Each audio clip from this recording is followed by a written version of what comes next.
By the time the sun rose over the gas stations of North Carolina on May 7th, 2021, the panic had already set in. Drivers sat in idling lines that snaked around street corners and choked suburban intersections, their eyes fixed on the plastic bags being taped over pump handles. It was a primal, desperate scene, the kind of chaos usually reserved for the path of a Category 5 hurricane or the onset of a global war. But there was no storm on the horizon, and no foreign army had crossed the border, and instead, the lifeblood of the American East Coast had been severed by a few lines of malicious code, executed by a group of men sitting thousands of miles away in climate-controlled offices. The pumps were dry, the nation was stalling, and nobody knew when the flow would return. Inside the headquarters of the Colonial Pipeline Company, the air was thick with the smell of stale coffee and the palpable electricity of a disaster in progress. Engineers stared at their monitors, watching in silent horror as the administrative systems, the digital nervous system that managed 5,500 miles of steel pipe, simply vanished. One by one, the screens flickered, not with data or flow rates, but with a sleek, professional-looking ransom note. It didn't look like the work of a chaotic basement dweller. It looked like a corporate memo. The message was clear. Your files are encrypted. If you want the key, you pay. This was the calling card of DarkSide. They didn't operate like a street gang or a cell of digital anarchists. They operated like a Fortune 500 company, complete with a dedicated PR department, a professional help desk for their victims, and a strict code of ethics that supposedly forbade them from hitting hospitals or schools. They were the pioneers of Ransomware-as-a-Service, a business model built on the efficient destruction of high-value targets. But as the CEO of Colonial Pipeline stared at the $4.4 million demand, he realized they had made a catastrophic calculation. They hadn't just hit a company, they had hit a juggernaut. For decades, we have been told that the next great conflict would be fought with missiles and tanks. We prepared for the cyber Pearl Harbor, imagining power grids failing and cities falling into darkness. We looked for soldiers in uniforms, but we should have been looking for businessmen with a thirst for scale. In a single afternoon, so a group of digital mercenaries had achieved what no foreign adversary had ever managed. They brought the American economy to its knees without firing a single shot. How did a group of hackers build a corporate empire on the back of global extortion? And what happens when the business of crime accidentally triggers a national emergency? The answers lie deep within the dark web's most professional syndicate. To understand how the American East Coast went dry in a matter of hours, you have to look past the lines of code and into the cold, calculated philosophy of the modern digital predator. Before May 2021, the world of cybercrime was largely seen as a digital version of the Wild West, a chaotic landscape of lone wolves, script kiddies, and state-sponsored ghosts. But in the shadows of the dark web, a new kind of animal was evolving. It started with a pivot. In the late 2000s, ransomware evolved from a nuisance into a sophisticated industry. It was no longer about a single hacker sending out thousands of spray and pray emails, hoping a few grandmothers would click a bad link for $100 in Bitcoin. It became big game hunting. The targets were now corporations, municipalities, and hospitals, entities with deep pockets and a low tolerance for downtime. And at the apex of this evolution stood DarkSide. Emerging in August 2020, DarkSide didn't just write malware, they built a franchise. They were the pioneers of Ransomware-as-a-Service, or RAS. Think of it like a dark reflection of Silicon Valley. DarkSide provided the infrastructure, the encryption tools, and the negotiation platforms. They then recruited affiliates, skilled hackers who would do the dirty work of breaking into networks. If an affiliate successfully landed a hit, DarkSide took a 20% cut of the ransom. It was scalable. It was efficient. It was a business model built on the ruins of others. But what truly set them apart was their brand. On their leak site, a polished, professional-looking portal, they posted a manifesto that felt more like a corporate social responsibility statement than a criminal declaration. "We are apolitical," they claimed. "We do not participate in geopolitics. We are only in it for the money." They even had a prohibited list of targets. They promised never to hit funeral homes, non-profits, or schools. They were the gentleman thieves of the digital age, dressing their extortion in the finery of a legitimate enterprise.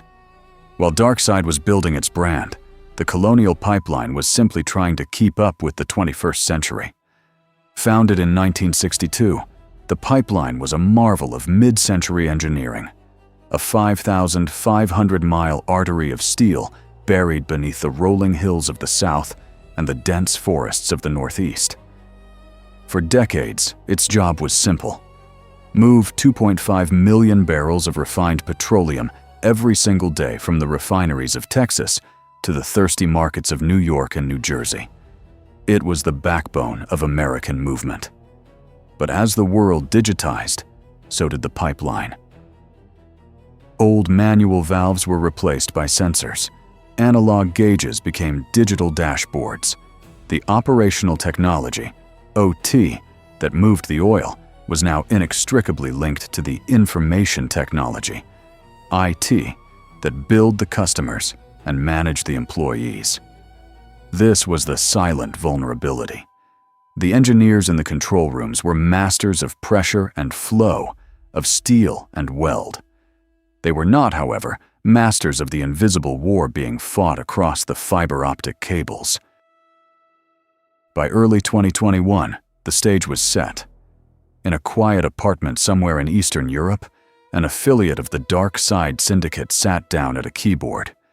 They weren't looking for a national crisis. They weren't trying to start a war with the United States government. They were simply looking for a payday.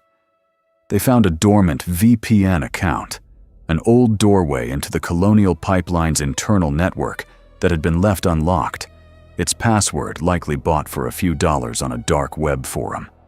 It was a small mistake, a routine oversight.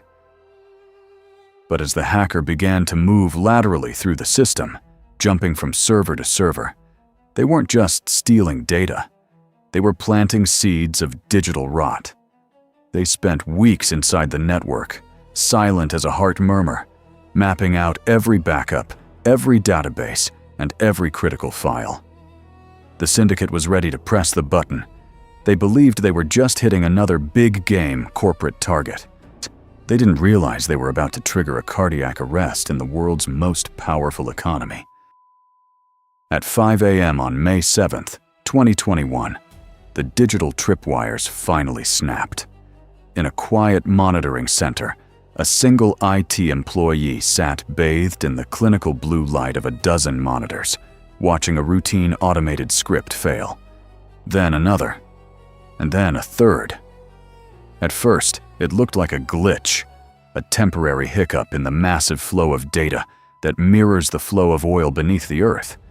But as the employee tried to remote into a billing server to investigate, the connection was severed.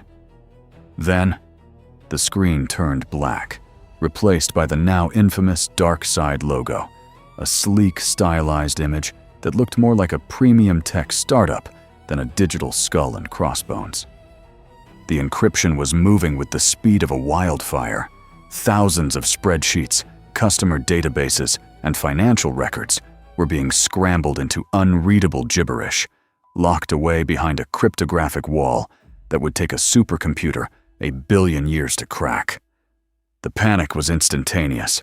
The phone lines that had been silent for hours suddenly screamed to life as technicians realized the backups, the digital lifeboats meant to save the company in a crisis, had been hunted down and deleted days ago.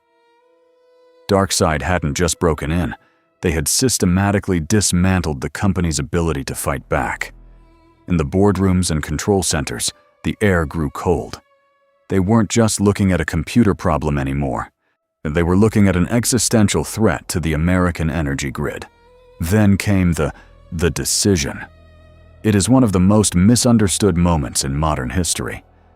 Contrary to popular belief, the hackers didn't initially shut down the oil flow. They had only encrypted the business side of the house, the billing systems, and the administrative networks. But the engineers faced a terrifying reality. If they couldn't see who was buying the oil, and they couldn't track where the billions of gallons were going, they couldn't safely run the pipe. If the IT side was compromised, how long until the OT side, the valves, the pressure sensors, the physical machinery, was also seized by the ghost in the machine? They couldn't take the risk. They couldn't let the infection spread to the steel. With a heavy hand, the command was sent to the remote stations from Texas to New Jersey. Massive turbines slowed to a whine. Heavy valves, some the size of small cars, groaned as they turned for the last time. For the first time in nearly 6 decades, the Great Southern Artery of the United States stopped pulsing. The silence was deafening. Outside the corporate walls, the world was still asleep, unaware that the gears of their daily lives had just ground to a halt. But as the sun climbed higher, the DarkSide effect began to manifest in the physical world. In Georgia, a gas station owner watched his digital price board flicker and die. In Virginia, a trucking company realized their fleet wouldn't have enough diesel to complete their routes by Monday. The hackers had expected a quiet negotiation with a terrified CEO. They had expected a professional exchange of Bitcoin for a decryption key. They had prepared for a heist. They had not prepared for the full, focused fury of the United States government. By midday, the news had reached the Oval Office. National security advisors were pulled from their lunches. The FBI's elite cyber division was activated. A DarkSide had committed the ultimate sin of the underground. They had become too loud to ignore. They had set out to steal a few $1 million, but in their arrogance, they had accidentally declared war on a superpower. And as the ransom clock began to tick, the hunters were about to become the hunted. The panic wasn't digital anymore. It was physical. It was the smell of spilled gasoline on a humid Georgia afternoon and the sound of shouting at the pumps. By day 3, the gasoline death spiral had taken hold of the American psyche. People weren't just filling their cars. They were filling lawnmower cans, Tupperware containers, and even plastic grocery bags in a frenzied, dangerous attempt to hoard a vanishing resource. Prices at the pump didn't just rise. They leaped, hitting averages not seen in nearly a decade. For the millions of people who relied on that 5,500-mile artery to get to work, to transport food, or to keep ambulances running, the invisible hand of the market had been replaced by the iron grip of a hacker's enter key. Inside the corporate war room, Joseph Blount, the CEO of Colonial Pipeline, felt the weight of 45% of the East Coast's fuel supply pressing down on his shoulders. He was a veteran of the energy industry, a man used to dealing with physical leaks, hurricane damage, and regulatory hurdles. But this was a ghost story. He was sitting in a high-stakes poker game where the opponent was invisible, the cards were encrypted, and the stakes were the stability of the national economy. Blount faced a crushing moral dilemma, a choice between standing on principle and refusing to negotiate with terrorists or surrendering to the extortion to stop the bleeding. He chose to pay. It was a decision made in the shadows, far from the cameras and the frantic press conferences.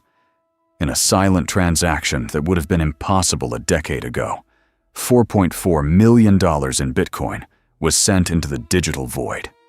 It was a king's ransom, a massive infusion of capital into the DarkSide empire.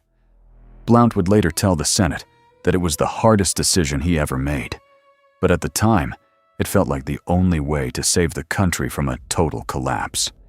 He wanted the key. He wanted the nightmare to end. But DarkSide's professionalism was about to be exposed as a facade.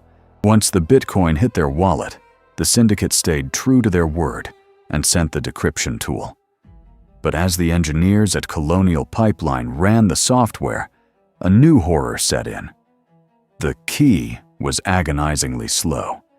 It was a clunky, inefficient piece of code that threatened to take weeks, if not months, to unscramble the massive petabytes of data they had locked away. The hackers had been experts at breaking the system, but they were amateurs at fixing it. The miracle cure was a dud. In the end, the company had to rely on its own agonizingly slow manual backups anyway, working around the clock to rebuild their systems piece by piece.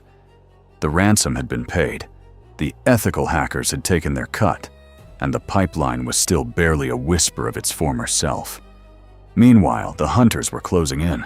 In Washington, D.C., the FBI wasn't just watching the gas lines, they were watching the blockchain. Every Bitcoin transaction leaves a digital footprint, a breadcrumb trail in a forest of math. DarkSide had spent months bragging about their untraceable systems, but they had underestimated the technical reach of the Department of Justice's new ransomware and digital extortion task force. As the hackers celebrated their multi-million-dollar payday, they didn't realize that the FBI had already found the digital vault where they were hiding their loot.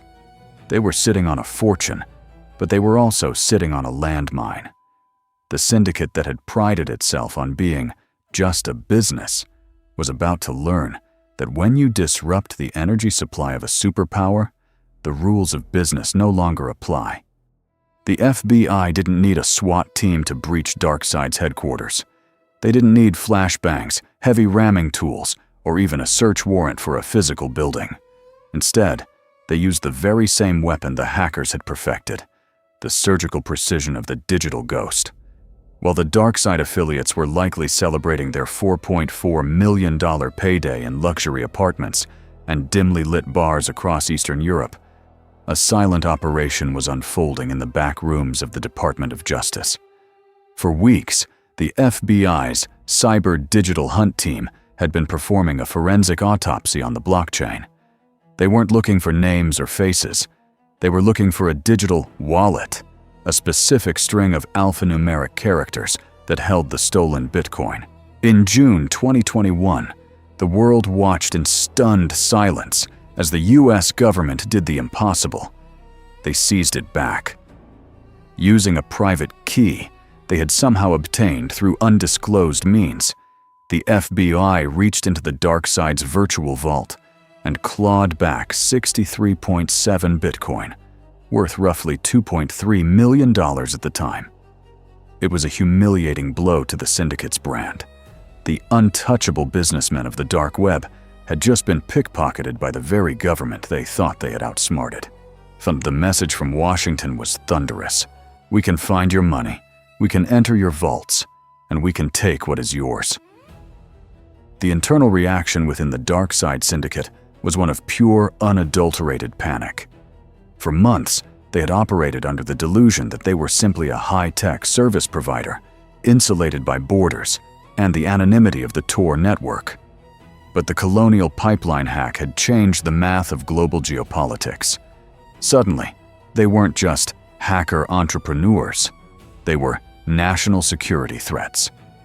The Russian government, which had long turned a blind eye to cybercrime as long as it didn't hit domestic targets, began to feel the heat of 1,000 American suns. The safe harbor was starting to feel like a cage. On May 14th, just 1 week after the initial attack, the DarkSide servers suddenly flickered and died. Their public-facing website, the polished press center where they posted their manifestos, vanished into the digital ether. In a frantic final message posted to an underground forum, the group's leadership claimed they had lost access to their infrastructure.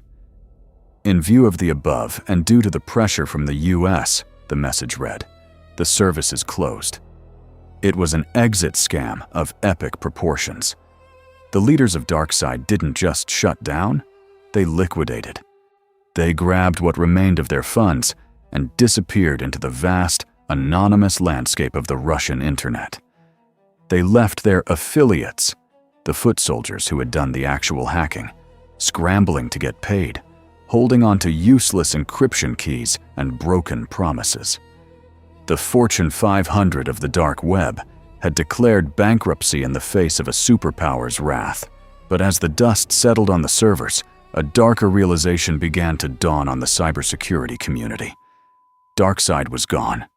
Yes, but their code wasn't. Their business model wasn't. And the men behind the keyboards hadn't been arrested. They had simply been forced to change their names. Like a virus that mutates after being exposed to an antibiotic, the syndicate hadn't died. It had merely gone into hiding to evolve into something even more resilient and even more dangerous. The American gas lines were flowing again, but the war had only just entered its most volatile phase. The business of crime was about to get much more personal. The gasoline eventually returned to the pumps of the East Coast, but the sense of security never did. For a few frantic days, a nation that prides itself on being the most advanced on Earth was reminded that its entire existence rests on a fragile web of aging steel and vulnerable code. It was a wake-up call that echoed from the halls of Congress to the smallest rural gas stations. The silence had been broken. The physical pipes were repaired, but the digital ones remained leaking. But what of the syndicate itself? The death of DarkSide was a carefully orchestrated piece of theater. In the world of cybercrime, groups don't usually die. They simply undergo a corporate rebranding. Within months of their disappearance, a new group emerged from the shadows called Black Cat, also known as ALPHV. Cybersecurity researchers quickly found that the code, the infrastructure, and even the negotiation style were identical to the group that had brought the American East Coast to a standstill. They hadn't been defeated. They had just moved to a different office with a different logo. This is the uncomfortable reality of the 21st century. We are locked in a permanent, invisible siege with an enemy that is motivated not by ideology, but by the cold, hard logic of the bottom line. They are professional, they are patient, and they are always looking for the next dormant VPN account, the next unpatched server, the next human mistake. As you drive past a gas station tonight, watch the numbers on the digital price board flicker. Think of the 5,500 miles of steel humming beneath the earth, moving the lifeblood of a nation. It is a miracle of engineering, but it is also a target. In some quiet corner of the world, a businessman with a keyboard is already looking for the next button to press. The question is no longer if they will strike again, but whether we will be ready to pay the price when they do. The flow has returned, for now.